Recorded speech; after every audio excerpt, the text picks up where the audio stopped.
him. Upgrade anytime at Prairie Mobile, your SaskTel authorized dealer.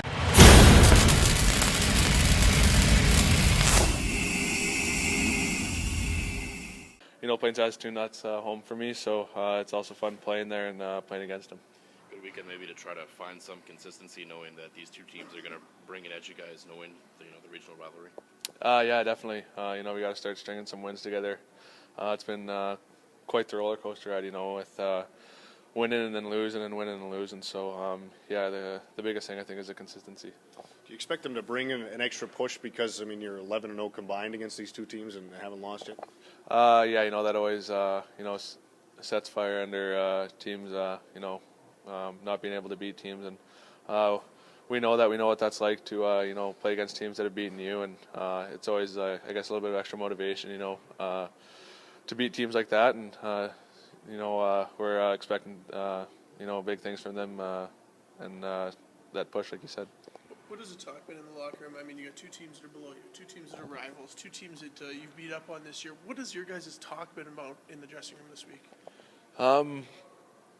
Not so much. I guess the rival. We try to block that out as much as you can. But when it comes down to game time, fans are always loud in those rival games, and it gets you, I guess, a little extra motivated. And we're sitting in 8th spot right now, so we got to, or I guess 6th, but we got to take every game from here on in.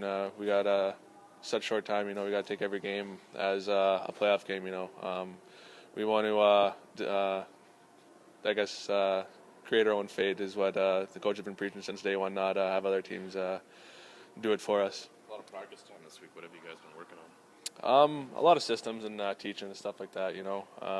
A week off is obviously a good break, but it's also a break that's almost too much. Not playing games, and you just got to stay sharp and make sure you're sharp for when game time comes. Anything less than 4 points be a disappointment this weekend, you think? Yeah, especially in the spot we're sitting in right now. Our division's so close. It's you win a game, you could be in second. You lose a game, you could be in 8th. So it's so close, and every game means so much. So going into these games, especially Saskatoon being lower than us, we want to take the 4 points against Saskatoon and Moose Jaw, definitely. When you look at these, how do you approach them as a hockey player? You've had kind of the better of them, and so it'd be easy to be like, these guys, we don't have to worry so much about them. But on the other side, you know that you have had the better of them. They're going to bring their A game, and maybe you almost amp yourself up a little more. How do you take these games?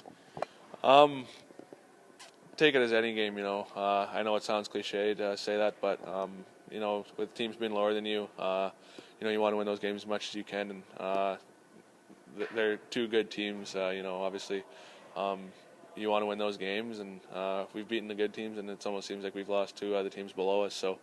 I think that's the biggest thing is just from here on out, we got a lot of division games, so I think the biggest thing is just take as many points as we can in as many games as we can. You guys maybe learned from that Kootenay game after the long break where you came out flat? I don't know if it was the Sportsnet game or what. Guys were a little nervous or maybe gripping their stick a little tight. But, that was obviously definitely, I guess, a wake-up call for us and an eye-opener. Kootenay has always made the playoffs ever since they were franchised. So that's what the coaches told us. And, I think the biggest thing is our second period focus. We haven't really shown the best second period efforts. And I think once you start getting that consistency in the second and for a full 60, we'll start seeing the results we want.